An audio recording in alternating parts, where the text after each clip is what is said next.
నమస్తే. ఇన్నాళ్ళు నన్ను సపోర్ట్ చేస్తూ, ఎంకరేజ్ చేస్తూ మీ ప్రేమని నాకు అందిస్తున్న ప్రతి ఒక్కరికి కృతజ్ఞతలు. అలాగే ఈ వీడియో కూడా ఖచ్చితంగా మీకు ఉపయోగపడుతుంది. లైక్, షేర్ అండ్ సబ్స్క్రైబ్ చేసి మీ సపోర్ట్‌ని నాకు అందించండి. అలాగే ఈ వీడియో పట్ల మీకున్న అభిప్రాయాన్ని కామెంట్ సెక్షన్‌లో కామెంట్ చేసి తెలియజేయండి. ఇప్పుడు వీడియోని చూద్దాం. నమస్తే. Welcome to our channel. నేను పద్మిని. ప్రస్తుతం మనతో పాటు ప్రముఖ ఆధ్యాత్మికవేత్త, జ్యోతిష పండితులు, అమ్మవారి సేవకులు, దత్త గణపతి ఉపాసకులు మురళీధర శర్మ గారు మనతో పాటు ఉన్నారు. మాట్లాడదాం. మురళి గారు నమస్తే అండి. మహాదేవ శ్రీమాత్రే నమః.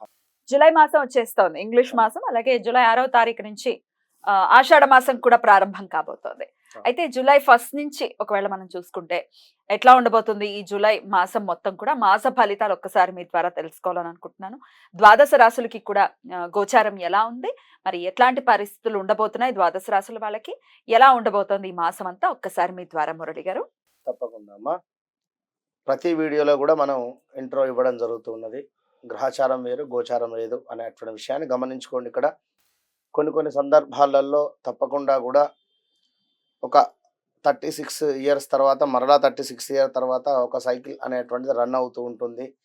జాతకరీత్యా 100కు 100% మీరు పుట్టినటువంటి సమయానికి ఏదైతే ఒక లగ్నం ఏర్పడుతుందో ఆ దశ, అంతర్దశ, అదేవిధంగా భుక్తి అనేటువంటిది 100కు 95% మనకు సహకరిస్తే ఈ యొక్క ఆఫ్టర్ 40 ఇయర్స్ తర్వాత ఈ యొక్క నామకరణం ఏదైతే ఉంటుందో దాన్ని బట్టి కూడా చూసుకునేటువంటి పరిస్థితి ఉంటుంది అనేటువంటి విషయాన్ని ఖచ్చితంగా అవును గమనించుకోండి. ఎందుకు అంటే మా జాతకం, మా యొక్క రాశి బాగుంది అయినా మాకు కలిసి రావటం లేదు అంటే అప్పుడు ఇప్పుడు మనం చెప్పినటువంటి విషయాన్ని పరిగణనలోకి తీసుకొని మరి మీరు పుట్టినటువంటి సమయంలో ఏ విధమైనటువంటి లగ్నం ఏర్పడింది, ఆ యొక్క లగ్న అధిపతి అష్టమాధిపతితో కలిసి ఉన్నాడా, మరి లేదా నీచబడి ఉన్నాడా, మరి ప్రజెంట్గా నడుస్తున్నటువంటి దశ అదే ఉందా, ఇలా ఒకసారి క్షుణ్ణంగా చూసుకున్నట్టయితే మంచి ఫలితం ఉంటుంది. ఇక్కడ సంతానం కోసం ఎదురు చూస్తూ ఉండేటువంటి వారు ఉదాహరణకు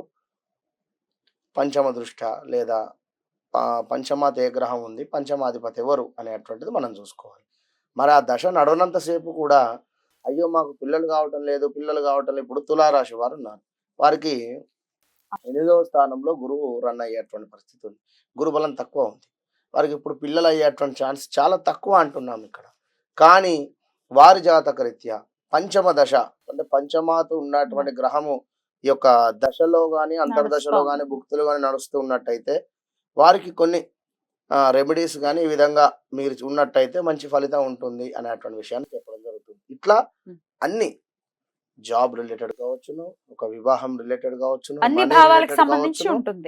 మనీ రిలేటెడ్ కావచ్చును, కోర్టు కేసులు కావచ్చును. కోర్టు కేసులు దేనికైతవి? 8వ భావంలో చంద్రుడు కావచ్చును లేదా కుజుడు కావచ్చును. ఇట్లా కొన్ని గ్రహాలు ఉండడం చేత మీ జాతకం అయితే ఇబ్బందులు ఉంటాయి. లేదా ఏది ఏమైనప్పటికీ కూడా మీ యొక్క డేట్ ఆఫ్ బర్త్, పుట్టిన సమయము బట్టి దశలు, అంతర్దశలు, భుక్తిని ఒకసారి చూసుకొని ముందుకు వెళ్ళినట్టయితే మంచి ఫలితం ఉంటుంది. మరి యొక్క ఆషాఢ మాసానికి సంబంధించి మరి యొక్క జూలై 1వ తారీఖు నుండి 30వ తారీఖు వరకు కూడా మరి యొక్క ద్వాదశ రాశులు ఏ విధంగా ఉండబోతున్నాయి అనేటువంటి విషయాన్ని యొక్క వీడియోలో క్షుణ్ణంగా కూడా తెలుసుకుందాం. ఫైనల్లీ మీనరాశి వారు ఎలా ఉండబోతుందండి? మీనరాశి వారికి తప్పకుండా అమ్మా. ద్వాదశ రాశులలో 12వ రాశి అయినటువంటి యొక్క మీనరాశి వారికి ఎలా ఉంది అనేటువంటి విషయాన్ని చూసుకున్నట్టయితే గత కొంతకాలంగా వీరు ఏలినాటి శని ప్రభావం చేత బాధపడుతున్నారు. మరి యొక్క జూలై నెలలో ఎట్లా ఉంది అనుకుంటే కుజుడు, గురువు వీరికి శుభులుగా ఉండేటువంటి పరిస్థితి. ధనధాన్యాలలో లాభాలు, వస్త్ర లాభాలు, చేయి పనులందు చక్కటి జయము, దీర్ఘకాలిక సమస్యలు ఏవైతే ఉన్నాయో అవి బయటపడేటువంటి పరిస్థితి, వాటి నుండి బయటపడి శుభంగా ఉండేటువంటి పరిస్థితి. అదేవిధంగా అవసరాలకు ధనం అందేటువంటి పరిస్థితి. విద్యా ఉద్యోగంలో చక్కటి లాభాలు ఉన్నవి.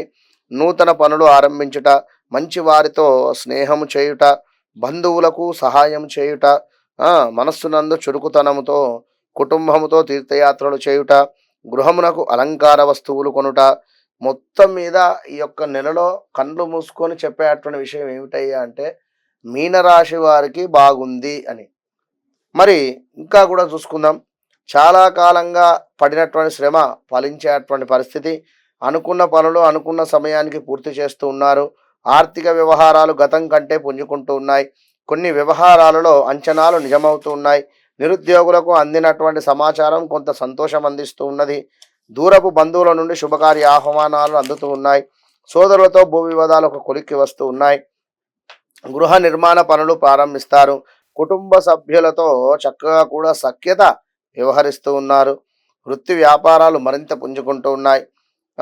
వారం ఈ యొక్క నెల మధ్యలో ఇంట బయట కొంత చికాకులు ఉన్నప్పటికీ కూడా ఆ చక్కటి ఆరోగ్యంతో ముందుకు వెళుతూ ఉన్నారు. ఇవన్నీ ఎందుకు అంటే శని భగవానుడు ముందుగా మీకు ఈ యొక్క కుజుడు గురువులు శుభులుగానైతే ఉన్నారు కనుక ఎవరి జాతకంలో అయినా కూడా గురుబలం ఉంటే అద్భుతంగా ముందుకు వెళుతారు. ఇప్పుడు కుజుడు కూడా మీకు చాలా చక్కగా ఉండడం జరిగింది. గత కొంతకాలంగా ఏలినాటి శని అని చెప్పి మీకు మీరే నెగిటివ్గా ఒక ఫీలింగ్లో ఉండడం జరుగుతున్నది కనుక ఇప్పుడు దానిని తీసేయండి. ఈ యొక్క 139 రోజులు మీకు జూలై 1 నుండి 3 నెలలు కూడా 108 రోజులు వేసుకోండి. చాలా అద్భుతమైనటువంటి వాతావరణం ఉండబోతూ ఉన్నది. అసలు అనుకున్నటువంటి పనులు అనుకున్నటువంటి విధంగా కానీ ఎందుకు అంటే శని వక్రం చెందడం చేత మీకు 10వ స్థానము చూపు ఈ యొక్క శని భగవానుడు చూడడం జరుగుతూ ఉన్నది. 11వ స్థానంలో ఈ యొక్క చూపు చూడడం చేత అన్నింట విజయమే. అన్నింట వ్యాపారస్తులకు కానీ ఉద్యోగ ప్రయత్నాలు కానీ లేదా విదేశీ ప్రయత్నాలు కావచ్చును లేదా వివాహ విషయంలో ఏమైనా మీకు ఇబ్బందులు కలిగినటువంటి వాతావరణం ఉంది అనుకుంటే తప్పకుండా కూడా వివాహ సంబంధిత విషయాలలో కూడా మీకు అనుకున్నటువంటి పనులు అనుకున్నటువంటి విధంగా ముందుకు వెళ్ళేటువంటి పరిస్థితి గోచరిస్తూ ఉంది. మీనరాశి వారికి అసలు ఎలాంటి రెమెడీస్ లేవండి ఈ యొక్క నెలలో. తప్పకుండా కూడా అద్భుతమైనటువంటి ఫలితం మాత్రము గోచరిస్తూ ఉన్నది. మరలా చెప్తూ ఉన్నాను, 100% బాగుంది. All the best. రైట్ అండి. ఎట్టకేలకు బాగుందన్న మాట వినపడుతోంది. ఎందుకంటే ఆల్రెడీ ఏలినాటి శనితో చాలా ఇబ్బందులు పడుతూ స్టక్ అయిపోయిన జీవితాలను మీరు ఎన్నో సార్లు కూడా చెప్పి ఉన్నారు. కొంత ఊరట అయితే లభిస్తుంది. ఎన్నాళ్ళు ఈ 1 మంత్ తర్వాత కూడా ఉంటుందని అనుకోవచ్చు. తప్పకుండా అంటే శని వక్రగతి త్యాగం అయ్యేంత వరకు కూడా ఉంటుంది. 3 నెలలు. సో చాలా సంతోషంగా ఉండొచ్చు మీనరాశి వాళ్ళు. రైట్ అండి. ద్వాదశ రాశులకు కూడా ఈ జూలై మాసం ఎలా ఉంటుంది అనేది సవివరంగా తెలియజేశారు. కృతజ్ఞతలండి. నమస్కారం.